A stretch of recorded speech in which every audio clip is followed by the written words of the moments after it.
Hello friends, আমি তমালি চলে এসেছি চন্দ্রমল্লিকা নিয়ে। এবছর চন্দ্রমল্লিকা আমি করিনি ইঁদুরের জ্বালায়।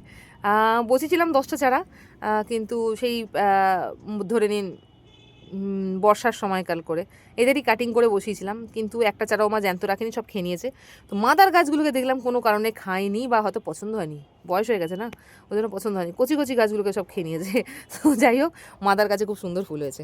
ভাবলাম আপনাদের সাথে শেয়ার করি। আমার এই ভ্যারাইটিটা খুব খুব খুব ভালো লাগে। মানে এই ভ্যারাইটিটা না থাকলে মনে হয় যেন শীতকালটা নেই। এর জন্য আমি একে এখনও বাঁচিয়ে রেখেছি। মাদার গাছ যেরকমই হোক না কেন, আমি একে বাঁচিয়ে রাখার চেষ্টা করি। একদম চ্যানেলের শুরু থেকে আপনারা দেখতে পাবেন যে এই গাছটা আমি দেখাচ্ছি।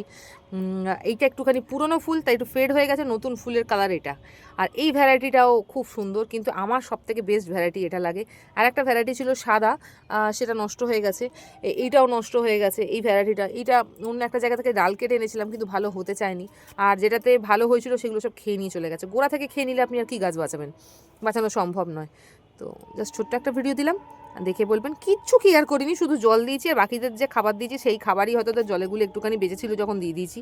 তো তাতেই কিন্তু ফুল চলে এসছে। ফুল শীতকালে একমাত্র শীত পড়লেই আসবে।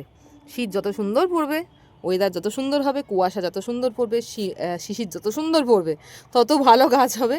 আর ওপেন এরিয়াতে গাছ সব থেকে বেশি ভালো হবে, কিন্তু রিস্ক ফ্যাক্টর অনেক বেশি। ইঁদুরের জ্বালা, আর না হলে কটাসের জ্বালা। তো কিছু না কিছু জ্বালা থেকেই যায়, সেই সব মানিয়ে নিয়েই গাছ করতে হয়। তো ছোট্ট একটা ভিডিও দিলাম, দেখে বলবেন কিরম লাগলো। ভালো লাগলে অবশ্যই লাইক করবেন। কিছু জানার ইচ্ছা থাকলে যে কমেন্ট বক্সে জানান, আমি যেটুকু করছি সেটুকু বলে হেল্প করার অবশ্যই চেষ্টা করবো। আগামীকাল আবার দেখা হবে।